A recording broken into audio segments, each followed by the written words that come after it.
들어보셨습니까? 네옴시티 프로젝트.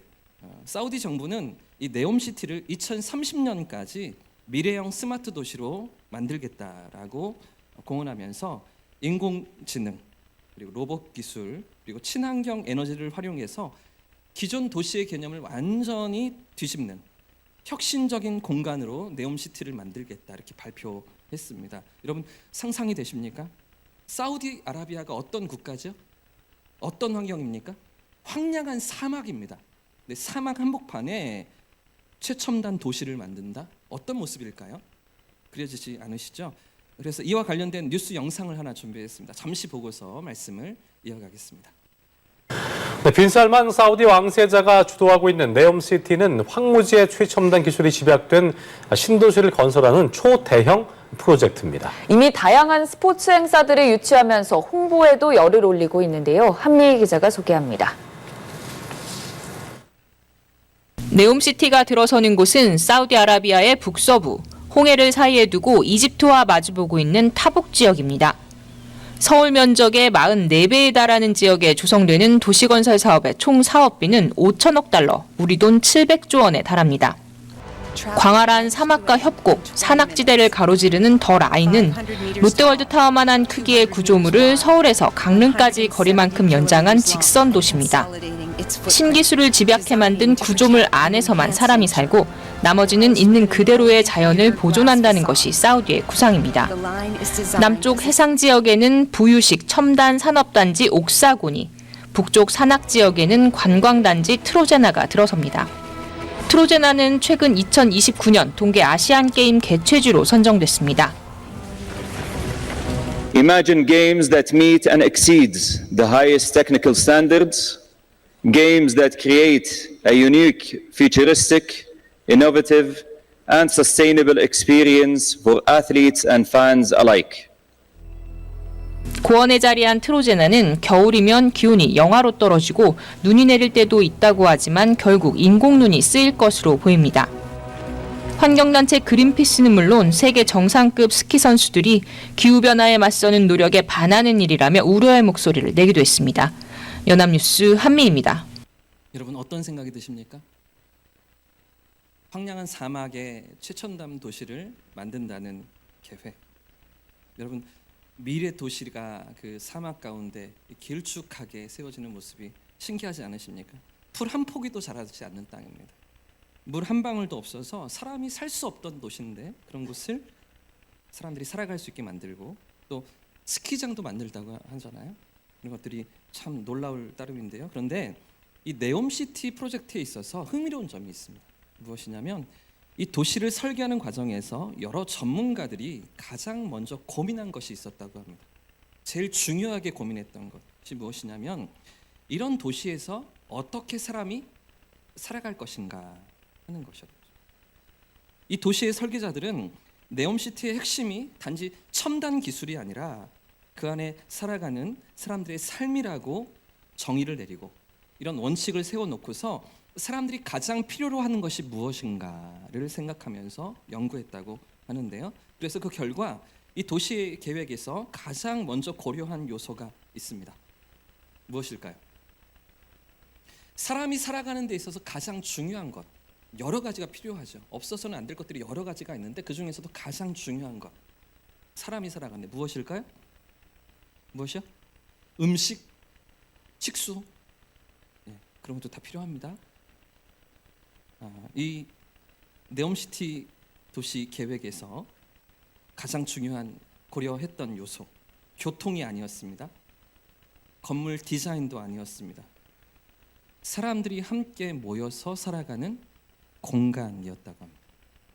함께 만나는 공간을 가장 중요하게 생각했다는 것이죠. 다시 말해서 모든 도시의 중심에는 사람들의 만남이 있어야 한다는 것, 이것을 중심에 원칙에 놓고서 그리고 그 만남의 장을 만드는 것에 가장 많은 노력을 기울였다는 것입니다. 저는 이 뉴스를 보면서 에스라 3장에 오늘 본문에 유다 백성들이 떠올랐습니다. 바벨론 포로 생활에서 돌아온 백성들이 황폐한 예루살렘으로 돌아올 때에 얼마나 해야 할 일들이 많이 있었겠습니까? 얼마나 필요한 일들이 많이 있었겠습니까? 집도 지어야 하죠. 성벽도 다시 쌓아야 합니다. 성벽을 쌓아야 그래야 대적들의 원수들의 공격을 막을 수가 있는 거잖아요. 논밭도 다시 일궈야 하고요. 그래야 먹고 살 수가 있었을 터인데, 그런데 이렇게 예루살렘으로 돌아온 백성들이 가장 먼저 한 일, 가장 중요하게 생각했던 일이 무엇인가? 그들이 가장 먼저 무엇부터 하였는가 하는 거죠. 오늘 이 부분을 함께 생각해 보려고 합니다. 이제 오늘부터 우리가 에스라서에서 성전을 재건하는 과정을 함께 살피게 됩니다. 1차 포로 귀환자들, 1차, 2차, 3차로 포로 귀환자들이 돌아오는데, 가장 먼저 돌아왔던 1차 포로 귀환자들이 성전을 어떻게 건축해 가는가 하는 이야기가 오늘 본문이 시작되고 있는데, 그런데 오늘 본문은 아주 신기하게도 이제 성전이 어떻게 건축되는가 하는 그 성전이 지어지는 실제적인 과정이 아니라, 성전을 짓는 과정에서 유다 백성들이 무엇을 가장 중요하게 생각했는가 하는 것을 우리에게 보여줍니다. 그들이 가장 중요하다고 생각하면서 그 일부터 하고 있는 그 모습을 오늘 본문이 강조해서 우리에게 말해주고 있는 것인데요. 즉, 성전이 어떻게 건축을 시작하고 어떤 재료가 쓰였으며 어떤 기술적인 과정을 거쳤는지 이런 것들이 아닙니다. 성전 재건을 시작하는 백성들의, 유다 백성들의 우선순위가 무엇이었는가, 어디에 가장 중요한 가치를 두고서 그 건축을 시작했는가 하는 것을 오늘 성경이 우리에게 말해주고 있는 것이죠. 먼저 1절 말씀을 함께 보겠습니다. 1절입니다. 같이 읽겠습니다. 시작. 이스라엘 자손이 각자의 성읍에 살았더니 7째 달에 이르러 일제히 예루살렘에 모인지라. 그러니까 여러분, 지금 바벨론에서 돌아온 포로 귀환자들이 예루살렘으로 돌아와서 어느 정도 그래도 살아갈 여건을 갖추고, 그리고 살아가다가 어느 날 일제히 예루살렘에 다 함께 모였습니다. 약 5만 명이 안 되는 그 무리가, 그 돌아온 유다 백성들이 다 함께 예루살렘에 어느 날 모였는데, 그런데 그 모인 날이 언제라고요? 어떤 날에 그들이 모이고 있습니까? 7째 날이었습니다. 7째 달이었죠. 7째 달. 여러분, 이 7째 달이 아주 특별한 달인데요. 왜 그럴까요? 아직 모르시겠죠? 일반적으로 우리가 사용하고 또 이렇게 이용하는 태양력이라고 부르는 달력이 있지 않습니까? 달력 누가 만들었습니까? 달력 제가 만든 게 아닙니다. 누가 만들었습니까? 그레고리 13세가 만들었습니다. 1582년에 로마 교황청의 교황이었던 그레고리 13세가 1년 365일을 기준으로 삼고 4년마다 한 번씩 뭐가 돌아와요? 윤년이 돌아오죠. 그러면서 이 365일과 플러스 1일을 태양의 주기로 보고, 이 태양의 주기를 기준으로 한 태양력을 그레고리 13세가 만들었습니다. 그래서 오늘날 전 세계 거의 대부분의 국가가 이 그레고리력, 태양력을 사용하고 있는데, 하지만 유대인들은 이런 태양력과 함께 자기들이 쓰는 종교적인 달력이 하나 더 있습니다. 마치 우리 어른들이 예전에 많이 썼던 양력과 함께 뭐가 있습니까? 음력이 있잖아요. 음력이 있어서 뭐 동지도 있고 입춘도 있고, 얼마 전에는 대보름도 있고, 이런 것들을 따지는 게 다 달의 기준으로 한 그런 음력이잖아요. 이런 것처럼 아무튼 우리 동양 문화권의 음력이 있듯이 유대인들에게는 유대교 전통에 따른 종교력이 있습니다. 이 종교력에서 7번째 달은 유대인들에게 한 해가 시작되는 첫 번째 달입니다. 그러니까 7번째 달이 어떤 달입니까? 새해가 시작되는 달인 것이죠. 그래서 구약 시대에 이스라엘 백성들에게 있어서 새해가 시작되는 7번째 달, 그 첫 번째 날은 그러니까 7월 1일이죠. 7월 1일은 모든 백성들이 함께 모여서 축제를 즐기면서 새로운 해의 출발을 알리는 날이었습니다. 마치 우리가 송구영신 예배를 드리잖아요. 또는 믿지 않는 사람들이 해돋이를 보러 가는 것처럼, 또는 보신각, 종을 치는 소리를 들으러 가는 것처럼, 새해를 맞이하러 가는 것처럼, 이스라엘 백성들은 새해 첫날에 다 함께 모이는데, 이 다 함께 모이는 날 무엇을 하였을까요? 나팔을 불었습니다. 양의 뿔로 만든 양각 나팔을 불면서 이 나팔을 여러 차례, 한 100번 이상 부르면서 새로운 출발을 알리는 날이 이 7월 1일 새해 첫날인 것이죠. 그래서 그날을 뭐라고 불러요? 나팔절이라고 부릅니다.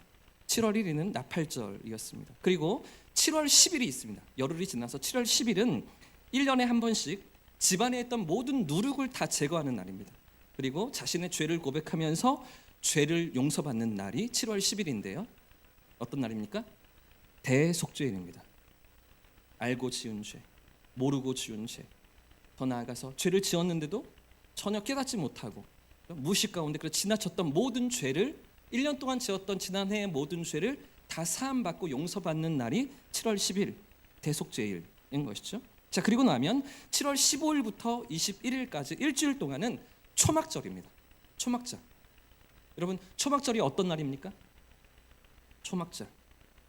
이스라엘 백성이 광야길 40년 동안 이 초막에서 지나야 했던 것을 돌아보고 기억하면서 하나님 앞에서 지키는 절기가 바로 초막절입니다. 그런데 이렇게 굵직굵직한 절기가 한꺼번에 다 들어있는 달이 어떤 달이에요?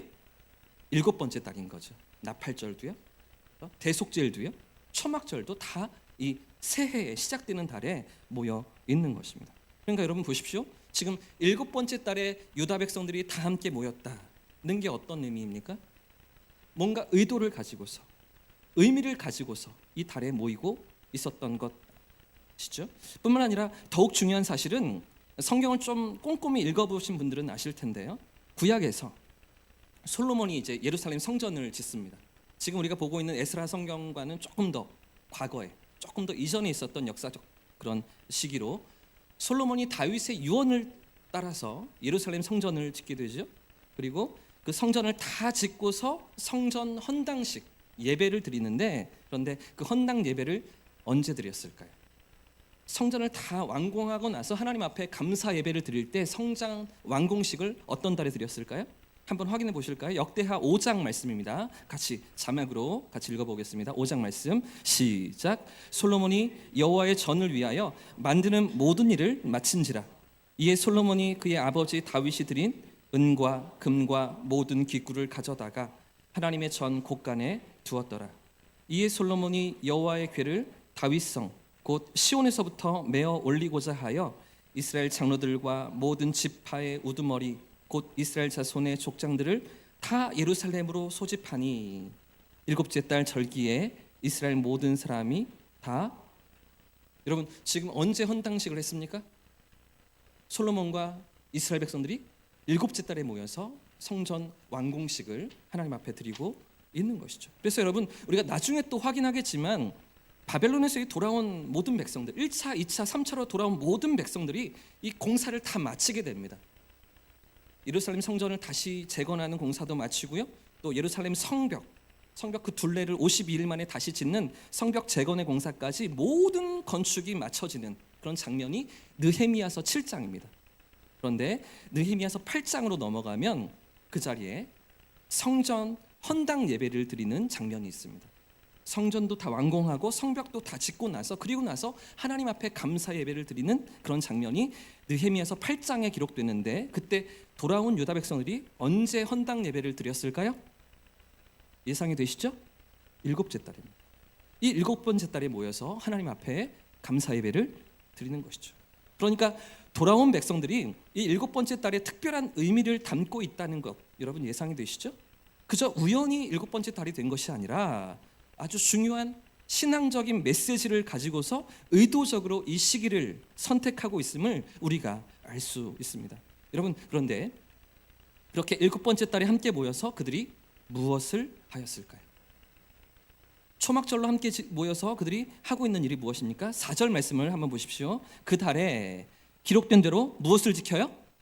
초막절을 지키고 있죠. 7번째 달에 함께 모여서 15일부터 일주일 동안 그들이 초막절을 지키는 것입니다. 여러분, 이 초막절을 지켰다는 것도 중요한 메시지가 있는데요. 무엇일까요? 조금 전에 말씀드린 것처럼 초막절은 종살이하던 애굽으로부터 구원해 주실 뿐 아니라 광야의 그 40년 동안의 시간을 신실하게 보호하시고 동행하셨던 하나님의 은혜를 돌아보는, 하나님의 도우심을 돌아보는 그런 절기가 바로 이 초막절입니다. 그러니까 하나님의 구원하심과 보호하심을 기념하는 절기가 바로 이 초막절인데요. 그런 절기를 백성들이 함께 모여서 지키고 있는 것이죠. 여러분, 이게 무엇을 말하고 있는 것일까요? 어떤 의미를 우리에게 전달하고 있는 것입니다. 그들도 하나님의 구원하심을 경험했던 거잖아요. 하나님의 보호하심을 경험했던 것입니다. 여러분, 어떻게 70년 만에 포로 생활에서 돌아올 수가 있었습니까? 어떻게 종살이하던 그 바벨론 땅에서 다시 자유를 얻고 약속의 땅으로, 언약의 땅으로 그들이 돌아올 수 있었습니까? 약속의 신실하신 하나님이 그 약속을 성취하시며 70년 만에 돌아오게 하시는 하나님의 손길로 말미암은 것 아니었습니까? 그런 하나님의 구원하심을 경험했기 때문에 이 초막절을 기념하고 있는 것이죠. 또 한 가지가 더 있습니다. 1500km가 넘는 그 먼 거리를 한 달 반, 두 달이 걸리는, 걸어서 돌아와야 하는 그런 먼 거리를 돌아오면서 안전하게 지키시고 보호하신 하나님 은혜를 의지하면서, 하나님 은혜에 감사하면서 돌아온 그 삶의 자리에서 이 초막절을 지키고 있는 유다 백성들인 것이죠. 사랑하는 여러분, 지금 성경이 우리에게 무엇을 말하고 있습니까? 지금 본문이 우리에게 무엇을 보여주는 것입니까? 돌아온 백성들이 가장 먼저 했던 일이 무엇이라고요? 공사를 시작했습니까? 기초를 놓기 시작했습니까? 아니죠. 무엇을 먼저 했습니까? 하나님을 의지하는 것입니다. 하나님 앞에 믿음으로 나아가는 것입니다. 구원하신 하나님, 인도하신 하나님, 보호하시고 지키신 하나님, 그 하나님의 함께 하심을 기억하면서 하나님을 믿고 신뢰하며 의지하는 자리로 초막절을 지키면서 그들이 나아가고 있던 것이죠. 하나님 앞에서 그 7번째 달에 함께 모여 초막절을 지키면서 그들의 마음과 삶을 다시 하나님께로 고정시키는 그 자리에 그들이 나아가고 있었던 것입니다. 여러분, 한번 생각해 보십시오. 유다 백성들이 예루살렘으로 돌아왔을 때 그들의 환경이 어떠했겠습니까? 70년 동안 황폐했던 예루살렘이었습니다. 그 70년 전에는 3번에 걸쳐 침공을 받으며 바벨론 군대에 의해서 모든 것이 폐허가 되고 집도 밭도 땅도 전혀 쓸 수가 없는 그런 황폐하게 된 그런 상태에 그 땅이 버려져 있었는데, 그런 상태에서 70년 동안 그 땅이 완전히 방치가 되어 있었는데 그들이 다시 예루살렘으로 돌아왔을 때 그 삶의 자리가 어떠했겠습니까? 성전이 무너져 있죠. 성벽도 다 허물어져 있었습니다. 집도 없습니다. 삶의 터전은 완전히 황폐해진 불안한 상태에 그들이 있지 않았겠습니까? 그런데도 이런 상황 속에서 그들이 했던 일이, 그들이 가장 먼저 했던 일이 무엇이라고요? 하나님을 의지하는 일이었습니다. 내 삶을 돌아보는 것이 아니라, 내 삶의 필요를 채우는 것이 아니라, 내 삶에 시급하다고 생각되는 그것부터 처리하는 것이 아니라 하나님을 의지하며 그분 앞에 나아가는 삶의 자리로 그들이 모여들고 있었던 것이죠. 여러분, 왜 그랬을까요? 돌아온 백성들이 왜 그렇게 했던 것입니까? 환경이 변해야, 환경이 바뀌어야 하나님을 섬길 수 있는 것이 아니라 하나님을 섬기고 하나님을 의지할 때 비로소 환경이 바뀐다는 것을 그들이 믿었기 때문입니다. 환경이 달라져야 하나님을 섬길 수 있는 게 아니라는 것이죠. 하나님을 믿고 그분 앞에 우리의 삶을 맡겨드릴 때 우리의 환경도, 우리의 상황도, 우리의 처지도, 형편도 따라오는 것 아니겠습니까? 사랑하는 여러분, 오늘 우리는 어디에 마음을 두고 살아가고 있습니까? 어디에 우선순위를 두고서 여러분 살아가고 계십니까? 우리의 삶의 자리가, 우리의 걸음이 무엇을 향해서 마음을 쏟으며 어디에 가장 중요한 가치를 두고서 인생을 살아가고 계십니까? 당장 이 문제가 시급하기 때문에 당장 이 문제부터 해결해 놓고서 그리고 나서 하나님과의 관계를 생각해 보겠다, 이렇게 생각하지는 않으십니까? 이 일이 해결되면, 이 문제가 해결되면 그때 하나님을 찾겠습니다. 조금 더 여유가 생기면 그때 신앙생활을 제대로 하겠습니다. 이런 상황들이 조금 바뀌면 그때 예배도 더 잘 드리고 기도도 더 열심히 하겠습니다.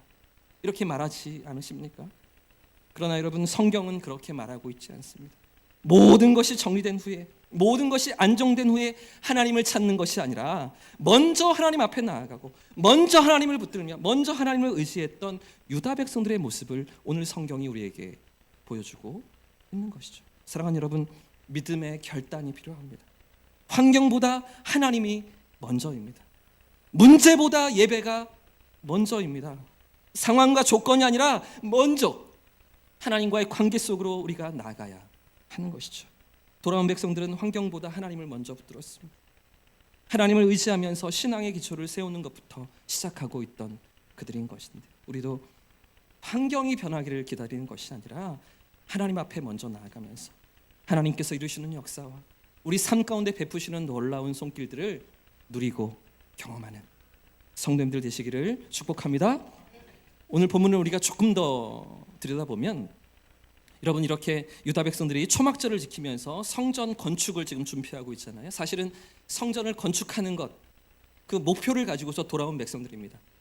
너희가 돌아가서 예루살렘 여호와의 성전을 건축하라는 고레스 칙령을 받아들고 돌아온 백성들 아닙니까? 이 성전 건축을 준비하는데 가장 먼저 했던 일이 초막절을 지키는 일이었습니다.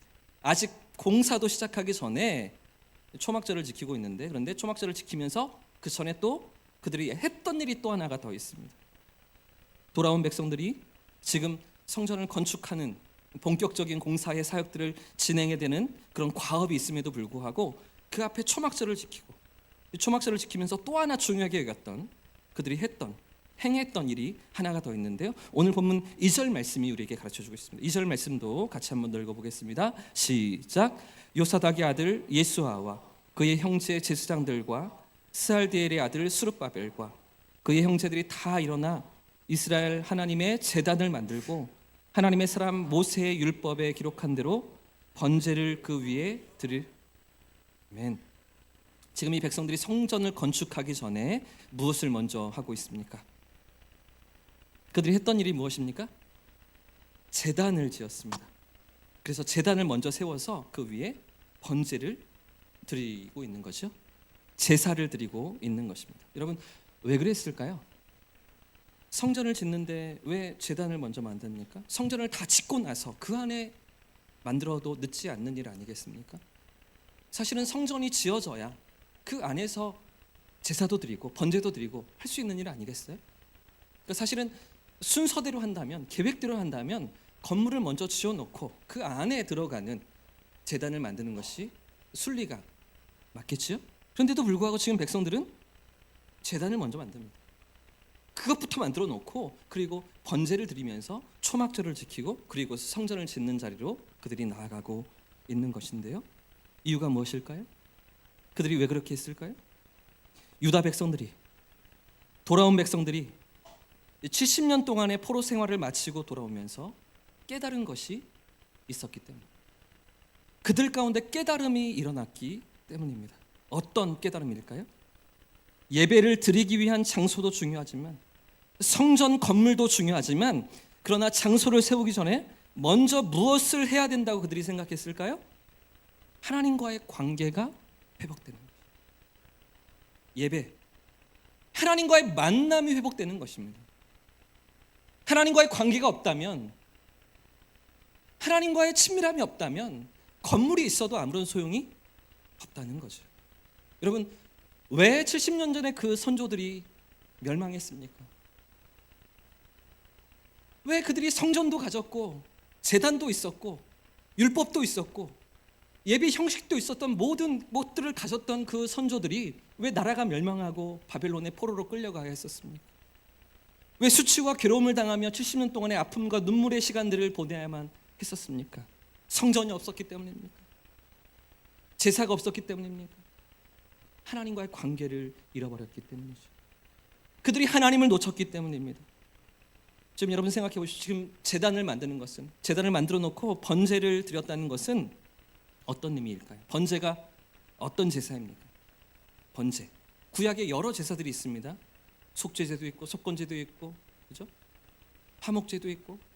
그 중에서도 번제는 어떤 제사입니까? 제물을 다 태워드리는 제사입니다. 제물을 다 태워서 그 전부의 향례로 하나님 앞에 바쳐드리는, 제물을 바치는 것처럼 내 삶을 온전히 하나님께 다 드리는 그런 제사가 번제 아니겠습니까? 그 하나님 앞에서 온전한 충성과 온전한 헌신을 다짐하는 예배가 이 번제인데요. 지금 돌아온 백성들은 제단을 만들어 놓고 하나님 앞에서 믿음의 고백을 올려드리고 있는 거죠. 온전한 충성으로, 온전한 헌신으로 하나님을 바라보겠노라, 하나님 앞에서 살겠노라고 다짐하고 결단하면서 제단을 먼저 만들어 놓고 건물을 짓기 이전에 하나님 앞에 먼저 믿음의 고백을, 거룩한 헌신을 올려드리고 있는 것 아니겠습니까? 여러분, 그들에게는 깨달음이 있었습니다. 왜 포로로 끌려가야 했었는지, 왜 괴로움의 시간들을 겪어야만 했었는지, 이것들을 깨달으면서 하나님 앞에서 다시 마음을 돌이키고 하나님과의 관계 속으로, 친밀함 속으로 나아가기를 결단하면서 다시 제단 앞에서 그 번제물로서 하나님을 만나고 그 하나님의 도우심을 바라보고 있었던 것인데요. 사랑하는 여러분, 진짜 문제는 성전이 아니죠. 건물이 아닙니다. 하나님과의 친밀함이 있는가? 내 삶 가운데 하나님의 만나주심이 있는가? 하나님의 인도하심이 있는가? 내 인생의 걸음을 하나님이 붙들고 계신가? 내가 생각하고 내가 꿈꾸며 내가 계획하고 있는 것들이 하나님의 인도하심 앞에 서 있는가 하는 거죠. 사랑하는 여러분, 사실은요, 정말 중요한 것은 오늘 이 자리에 우리가 나와 있는가 보다 더 중요한 것입니다. 내가 하나님 앞에 서 있는가? 내 영혼이, 내 인격이, 내 삶이, 내 중심이 하나님을 바라보고 있는가? 우리의 몸만 아니라, 우리의 껍데기만 아니라 우리의 영혼이 하나님 앞에 서 있는가? 우리 자신을 돌아보고 우리의 예배를 돌아봐야 하는 것이죠. 오늘 이 말씀이 저와 여러분에게 이렇게 다가오고 있는 것입니다. 하나님 앞에 우리가 서야 한다고, 하나님의 그 은혜를 놓쳤던 그 선조들의 삶의 모습을 돌아보면서, 그들의 연약함과 실패와 실수를 돌아보면서 깨달음으로 하나님 앞에 다시 믿음으로 일어서며 온전한 헌신과 충성을 고백하던 유다 백성들의 삶의 모습이 저와 여러분에게도 있어야 한다고 성경이 말하고 있는 것인데요. 사랑하는 여러분, 오늘 하나님께서 저와 여러분에게 기대하시는 것들이 무엇입니까? 하나님께서 오늘 우리에게 요구하시는 것들이 무엇입니까? 이 건물입니까? 아니면 잘 갖춰진 예배의 형식입니까? 아니면 우리의 능력과 노력으로 쌓아 올린 어떤 결과물입니까? 하나님께서 진정으로 원하시는 것이 무엇입니까?